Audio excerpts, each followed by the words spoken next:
আপনি বিশ্বাসই করতে পারবেন না, জঙ্গলের গভীরে শুরু হতে যাচ্ছে এক ভয়ঙ্কর battle, King Kong versus Anaconda, and the ending will shock you. সবকিছু একদম শান্ত ছিল। ঘন জঙ্গলের ভিতরে ধীরে ধীরে হাঁটছিল বিশাল কিং কং। সে বুঝতেই পারেনি ডেঞ্জার অলরেডি ট্র্যাকিং হিম।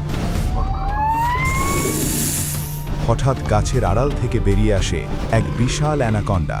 তার চোখ সরাসরি কিং কংয়ের দিকে, just waiting for the perfect moment.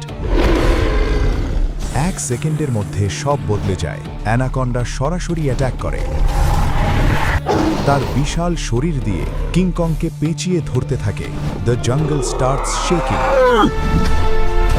কিন্তু কিং কং এত সহজে হার মানবে না। সে তার ফুল পাওয়ার দিয়ে অজগরটাকে মাটিতে আঁচড়ে ফেলে। ট্রিজ ব্রেকিং, ডাস্ট উঠে চারদিকে ছড়িয়ে যায়। এখন শুরু হয় আসল fight, survival mode on. Anaconda আবার পেঁচিয়ে ধরার চেষ্টা করে, আর কিং কং চেষ্টা করছে নিজেকে ছাড়াতে। This is getting insane.